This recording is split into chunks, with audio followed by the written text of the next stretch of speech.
इंसान अपने आप को पहचान। आज आदमी की सबसे बड़ी तमन्ना सिर्फ यह है कि दुनिया में वो जितना कुछ हासिल कर सकता है हासिल कर ले। इसी को वो अपने लिए काम समझता है, इसी के लिए अपने बेहतरीन औकात और बेहतरीन सलाहियतों को सर्व करता है, इसी की फिक्र में रात दिन मशगूल है। हद यह है कि अगर ज़मीर और ईमान को कुर्बान करके ये चीज मिले तो वो अपना ज़मीर और ईमान भी इस देवी की नजर करने के लिए तैयार है। जो शख्स सिर्फ अपनी आज की दुनिया बनाने की फिक्र में है और आखिरत की तरफ से गाफिल है, उसकी मिसाल उस शख्स की सी है जो अपनी जवानी में अपने बुढ़ापे के लिए जमा नहीं करता, यहां तक कि जब उसकी कुव्वतें जवाब दे देती हैं और वो काम करने से माजूर हो जाता है तो उसको मालूम होता है कि अब उसका कोई ठिकाना नहीं है। वो देखता है कि मेरे पास मकान नहीं है, मगर अब वो अपना मकान नहीं बना सकता। वो देखता है कि उसके पास मौसमों से बचने के लिए कपड़ा और बिस्तर नहीं है, मगर अब उसमें इतनी सकत नहीं है कि वो अपने लिए कपड़ा और बिस्तर मुहैया कर सके। वो देखता है कि उसके खाने का कोई इंतजाम नहीं है, मगर अब वो अपने खाने के लिए कुछ नहीं कर सकता।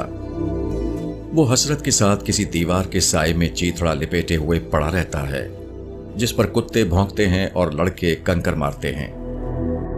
हम अपनी आंखों से इस तरह की मिसालें देखते हैं जिससे एक हल्का अंदाजा हो सकता है कि आखिरत की कमाई ना करने वाले के लिए आखिरत की जिंदगी कैसी होगी।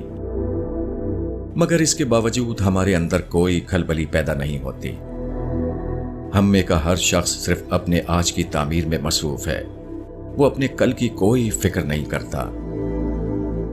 अगर ये सवाल किया जाए कि इस कायनात में वो कौन सी हकीकत है जिसको हर शख्स मानता हो, तो उसका एक ही जवाब होगा, यानी मौत। मौत एक ऐसी हकीकत है जो हर बड़े छोटे को तस्लीम करनी पड़ती है। हम में से हर शख्स जानता है कि किसी भी वक्त उसकी मौत आ सकती है, मगर जब मौत का ख्याल आता है तो आमतौर पर लोग सिर्फ इतना सोचते हैं कि मेरे मरने के बाद मेरे बच्चों का क्या होगा। मरने से पहले तो वो अपनी जिंदगी के बारे में बहुत सोचते हैं, मगर मरने के बाद उन्हें सिर्फ घर और बच्चों की फिक्र होती है।